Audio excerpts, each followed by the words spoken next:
how to use your contract when you are onboarding new clients. What is the best way to effectively and productively integrate your contract in your onboarding experience? So when you hand them the contract, nothing is a surprise.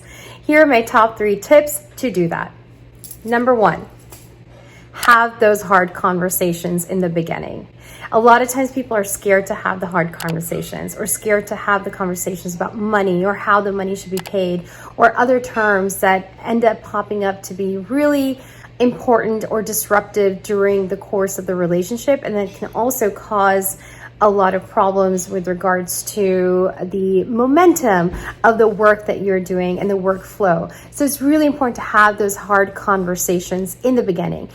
Conversations that sometimes with regards to money or even cancellation policies. And then that way you are putting it up in the beginning of the relationship. You're putting it up in the onboarding process, but it's a soft exposure to it. It's a softer way of having that conversation rather than when you're in the weeds of the problem. So you can tell them that, listen, this is my policy, and my policy is because of XYZ reasons. I want to make sure that I'm giving the best quality and services that I can give, but the only way I can do that is for me to ensure that you are in this to win it with me, and I need to make sure that you are doing XYZ as well.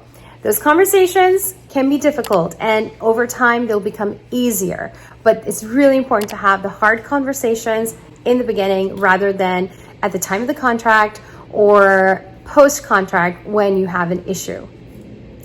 Number 2, have the contract be a part of your CRM if you have one, the client retention management program that you might be using. So whatever program that you're using, have your contract be a part of it, but make sure your contract is not part of your marketing material. The marketing material needs to be separated from the contract, because what happens is that when there is confusion with the marketing and with the contract, a lot of times people will go back and say, oh, well, this is what it said in this particular brochure of yours.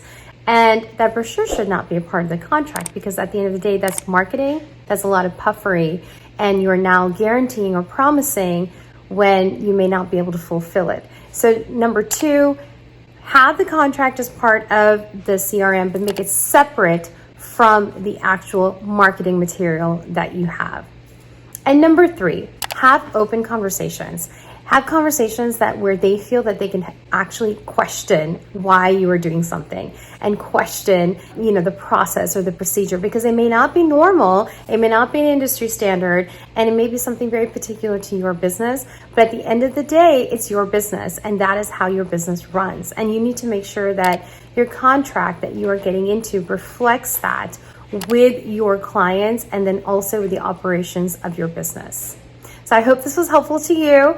And if it was, subscribe and share the love with your friends, because I'm sure someone else can actually use this information in integrating their contracts into their onboarding process and into your operations of your business.